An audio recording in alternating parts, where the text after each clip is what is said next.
절을 보니까 다윗은 아비아달에게 그렇게 이야기합니다. 아히멜렉과 많은 사람이 죽은 이유를 어디에서 찾습니까? 자기에게서 찾습니다. 나 때문에 죽었다. 아비아달의 집에 내린 불행은 내 탓이다라고 이야기를 합니다. 왜냐하면 다윗은 힘들 때 사울을 피해서 높당에 있는 아히멜렉을 찾아갔고 그에게서 양식과 무기를 얻었죠. 그 당시에 성경을 보면 그 장소에 있었던 도액을 다윗은 보았습니다. 그런데 그 이후에 다윗은 도액에게 어떠한 행동도 조치하지 않았습니다. 왜죠? 다윗은 도망자였기 때문입니다. 그 결과로 인해서 아히멜렉과 많은 사람들이 죽은 것입니다. 그렇기 때문에 다윗은 22절에서 말하는 것처럼 이 모든 것이 나의 탓이다라고 이야기를 합니다. 지금 현재 다윗 역시 많은 사람들과 함께하고 있지만 그도 도망자의 신세입니다. 안정을 보장받을 수 없는 그런 상황임에도 불구하고 자신에게 몸을 피한 아비아달을 거절하고 외면하지 않고 품어주는 모습을 볼 수가 있습니다. 이런 다윗의 모습 속에서 더 이상 두려움에 사로잡힌 것이 아니라 용맹스럽고 하나님과 함께하는 다윗의 모습을 발견할 수 있죠. 이렇게 완전히 변한 다윗의 모습을 보면서 우리는 무엇을 느낄 수 있습니까? 4번 느낀 점으로 함께 가보도록 하겠습니다. 사울에게 쫓기는 다윗이 오히려 아비아달의 안전을 약속하는 것을 보며 무엇을 느낍니까? 여기서 우리 스스로가 다윗이 아니라 아비아달이 되어보면 좋겠습니다. 왜냐하면 예전에 다윗이 아히멜렉에게 도망을 쳤을 때 그의 아들 아비아달은 그를 봤을까요? 안 봤을까요? 저는 봤으리라고 생각을 합니다. 용맹한 하나님의 군사 다윗이었는데 당시 높당으로 피할 때는 어땠습니까?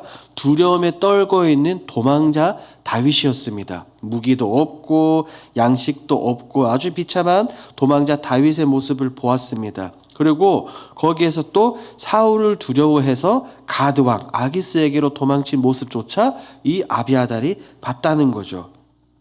그러니까 원래 아비아달의 이 뇌리 속에는 기억 속에는 다윗에 대한 이미지, 다윗은 약한 자, 도망자, 능력 없는 자라는 이미지가 박혔을 것이라는 겁니다. 그런데 이제 다윗을 찾아가니까 그가 생각했던 것과 정반대라는 거예요. 약함 대신에 다윗은 강함이 있고 두려움 대신에 하나님을 의지하는 이 늠름한 모습이 있습니다. 앞서 살펴본 것처럼 17장에서 골리앗과 하나님의 이름으로 싸웠던 이 용사 다윗이 이제 자신의 앞에 있는 겁니다. 그러니까 하나님을 의지하는 다윗의 모습을 보니까 아비아달은 어떻겠습니까? 너무나 든든할 겁니다. 어쩔 수 없이 다윗을 찾아왔던 아비아달이지만 이제는 완전한 안정을 보장받습니다. 당시 다윗은 약했지만 따르는 사람도 많았고 한 무리의 참된 리더가 되었습니다. 그러니 제가 만약에 아비아달이라 그러면 다윗을 찾아갔을 때 다윗의 이런 반응을 보면 더없이 든든하고 안전하다, 포근하다, 안정감을 느낀다라고 생각했을 것입니다. 그리고 여기서 상처받은 아비아달을 품고 감싸주는 다윗의 모습을 통해서 우리 그리스도인, 우리 소그룹 공동체, 교회 공동체도 이러해야 하지 않을까 저는 생각해 봅니다. 왜죠? 교회는 성도들은 함께 울고 함께 웃는 존재들이기 때문입니다. 남의 슬픔을 외면하지 않고 안고 감싸주고 공감하며 위로하고 격려해야 됩니다. 이 모습이 하나님의 자녀, 참된 그리스도인의 모습이기 때문입니다.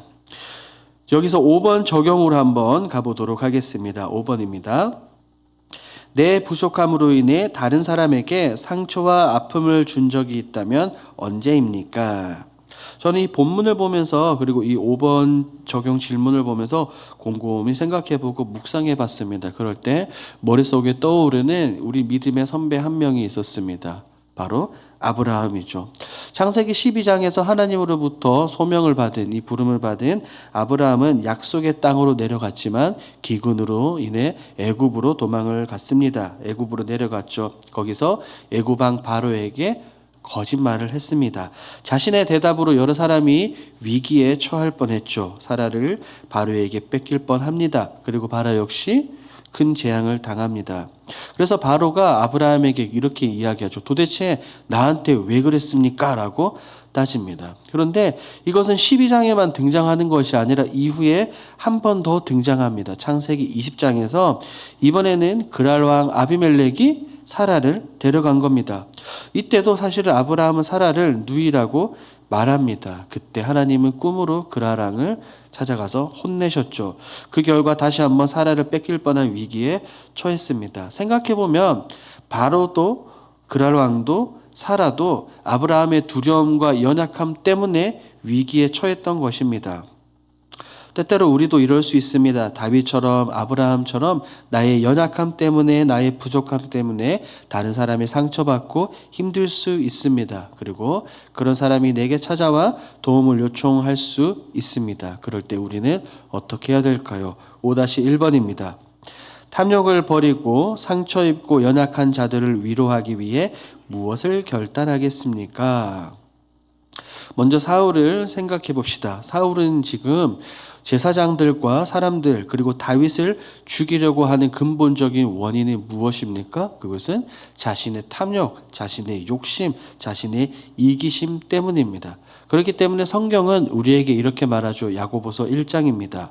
1장 15절 욕심이 잉태한 즉 죄를 낳고 죄가 장성한 즉 사망을 낳느니라.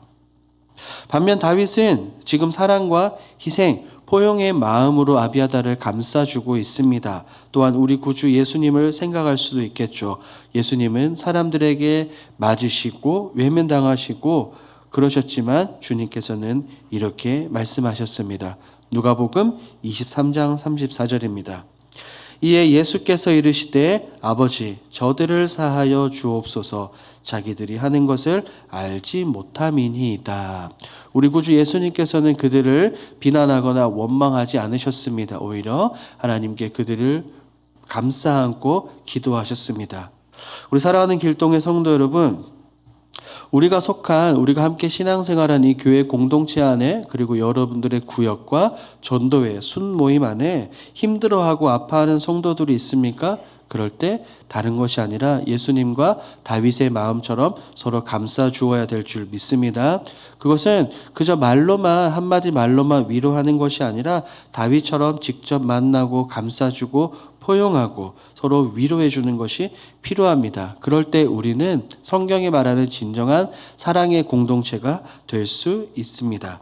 이렇게 서로 위로하고 감싸주는 우리 사랑의 원자탄 길동의 모든 성도들이 되길 주님의 이름으로 축복합니다. 그래서 저는 이 본문을 보며 첫 번째 기도 제목을 이렇게 정했고 이렇게 기도하고자 합니다. 첫 번째는 탐욕 대신 사랑이 가득 찬 그리스도인이 되게 하옵소서. 두 번째, 연약한 자에게 안식처가 되고 고통받는 자에게 위로가 되며 낙심한 자에게 소망이 되게 하소서. 세 번째, 담임 목사님이 한 영혼을 그리스도의 제자로 세우는 일에 부족함이 없도록 능력을 더하여 주옵소서. 이와 같은 기도 제목으로 기도하시고 가지고 오신 개인 기도 제목으로 자유롭게 기도하시다가 돌아가겠습니다. 다 같이 주님의 이름을 한번 부르짖고 기도하겠습니다. 주여, 하나님 감사합니다.